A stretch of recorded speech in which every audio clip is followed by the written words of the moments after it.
didn't need to be talked about at all. It just needed time, space, patience. You learn to distinguish between pain that needs expression and pain that just needs silence to heal.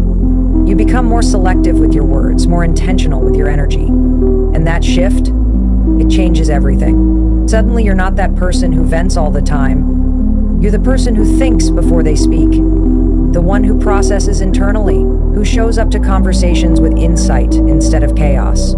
People start to respect your presence more because you're not just reacting, you're grounded. You become someone others look to, not just someone they listen to out of obligation. And the best part, you stop feeling like a victim of your emotions. You start feeling like the one in charge. You still feel pain, yes. You still have hard days, but you're not at the mercy of those emotions anymore. You've built an inner anchor, a foundation that isn't dependent on other people's reactions or support.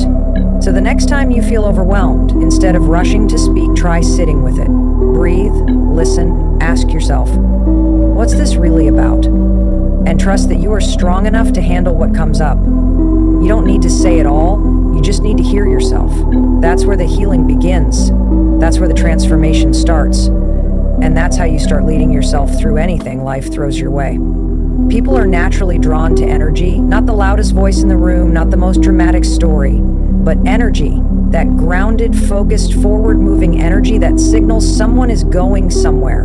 Think about the kind of person you're naturally attracted to. They're not constantly complaining. They're not telling the same sad story over and over.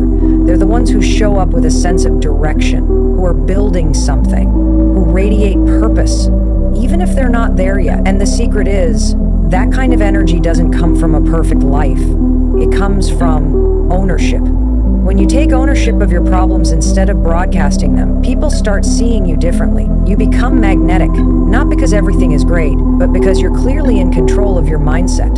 You're not defined by what's happened to you, you're defined by what you're doing about it, and that is rare. That kind of personal responsibility is powerful. It sends a message without you even having to say a word. I've got this. And that's what people trust. That's what people respect. When you stop talking about your problems all the time, you conserve your energy, you keep your power close to you. And instead of wasting it trying to get people to understand or sympathize, you put that energy into taking action, into solving, into building, into healing. And that's when your presence starts to change. You walk into a room and people feel that strength.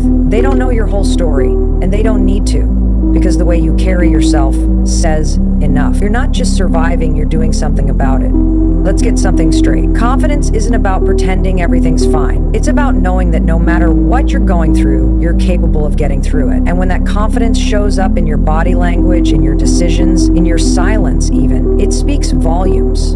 It's not about being fake. It's about being intentional.